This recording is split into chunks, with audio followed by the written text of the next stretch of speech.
Pag hindi mo talaga naayos to, magkakaroon ka ng tinatawag na insecurity. Mahirap po mapalayas ng kasera dahil wala kang pambayad ng upa. At syempre, mahirap na ma-share it. Videos that will make you wealthy and debt-free. Hi there, this is Shinkitan, your pambansang wealth coach. Maraming salamat po sa pag-tune in sa channel na ito. Itong mga channel na maipunari at mga paunlad. Sa video na ito, pag-uusapan natin paano mo mabibili ang iyong dream house. Alam mo, lahat po tayo, syempre may pangarap tayo na magkaroon ng sariling bahay para magkaroon tayo ng security and peace of mind. Na wala na tayong babayarin kahit na tayo ang mag-retire, meron tayong masisilungan at matutulugan. Pero ang reality, marami pong mga Pilipino hindi po nagkakaroon ng kakayanan. Dahil number one, kulang po sa income, or number two, nagkakaroon po ng delay dahil nga sa kakulangan ng tinatawag na financial discipline. Nauuwi lang po sa paggastos at pag-uutang. Just imagine the life. Pag hindi mo talaga naayos to, alam mo, for the rest of your life, magkakaroon ka ng tinatawag na insecurity. Bakit po? Mahirap po mapalayas ng kasera dahil wala kang pambayad ng upa. At syempre, mahirap na ma-share it. Na-share it ka na ba? Yung asawa ko po, nakwento na po sa akin, hindi naman niyang kinakaila, na na-share it na sila several times dahil nga hindi na nila kayang magbayad. At traumatic yung experience na yun para sa kanila. Pero ito yung magandang balita. Dahil nga may isang tao na nakinig at nanood po sa akin, nagbasa ng libro, at na-convince po siya, nagkaroon siya ng bahay sa pamagitan ng pag-iipon. At kung anong diskarte, let's watch this. When I was in senior high school, may mga side hustles akong ginagawa. Kung ano-ano yung mga binibenta ko. Nagluluto ako ng mani, naglalaga ako ng itlog, banana, kung ano-ano pa din binibenta ko sa mga classmate ko. So I needed to do that kasi I have to support my own study. And then there was a time wherein one of my very close friends approached me, chatted me about this certain book that he was trying to sell online. So I helped him. Nagbenta kami ng mga books ni Shinkitan. Yan. Isa na rin yung diary ng Pulube. Nakatulong siya sa mindset ko, the way I think, to give you a proof. Nagtrabaho na ako sa call center, even sa McDonald's when I was part-time, I was able to save almost 50% of my salary. So, ganun siya tumakbo. So, nagsusupport pa rin ako sa sarili ko. Then, sometimes tumutulong ako sa parents ko, sa mga kapatid ko. But, I still able to save almost more than 50% of my salary. And during that savings, I was able to buy an asset.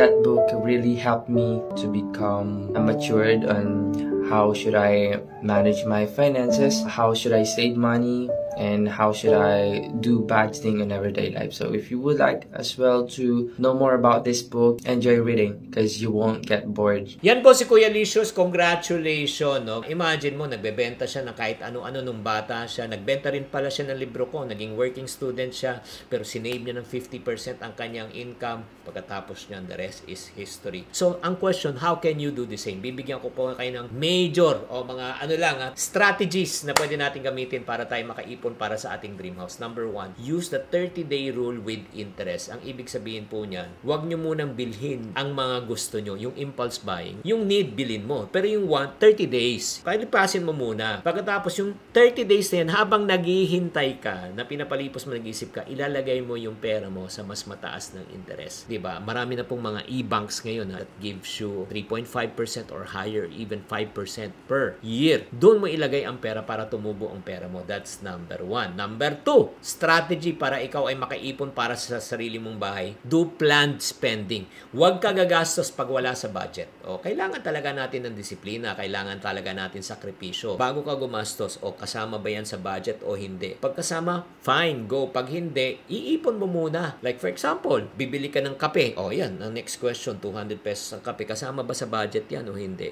Ay pag wala sa budget yan, wag mo munang bilhin yan. Itabi mo na yan, yung 200 pesos na yan. Kung araw-araw ka lang bumibili ng 200 pesos, alam mo ba, in 30 days may 6,000 ka. In 1 year, may 72,000 ka in a year. O yun. Di ba pwede na pang down payment ng bahay yan? Di ba? Number 3, ito pa, ang galing nito, mga friendship, para mabili mo na yung desired bahay mo. Create a second income challenge. Ang ibig sabihin ng second income challenge, yung pinaka first income mo are the ones going to pay your bills. Tapos sumideline ka, rumakit ka, yung second income mo, pag kumita ka na, yan yan ang ilalagay mo para sa bahay mo. Again, hindi pang travel yan, hindi pang kain yan, hindi pang enjoy yan, pang bahay fund yan. And then number 4, ito pang pwede mong gawin. Automatic Savings Program, ASP po. Ang ibig sabihin ng Automatic Savings Program po, from your mother account na bank account, mag-open ka ng isang secondary account, automatic sabihin mo, inonominate mo, ang X amount, let 2,000 per month, 5,000 pesos per month, kung anong capacity mo, nakakaltas yan at pumapasok na yan sa second account mo. Because yung account mo yan, automatic, yan ang pambibili mo at panda-down payment mo sa future house mo. Does it make sense? Yes. And last but not the least, ito pa yung last. Nako, ang dami na po natin diskarte. Ulitin natin diskarte natin. Bago ka bumili, 30-day rule. Lagay mo lang sa mataas na interest. Number 2, huwag kang gagastos na wala sa plano. Number 3, mag-create ka ng second income. Ilalagay mo rin sa pambahay mo. Pang-4 po, yung ASP program, Automatic Savings Program. And pang-5,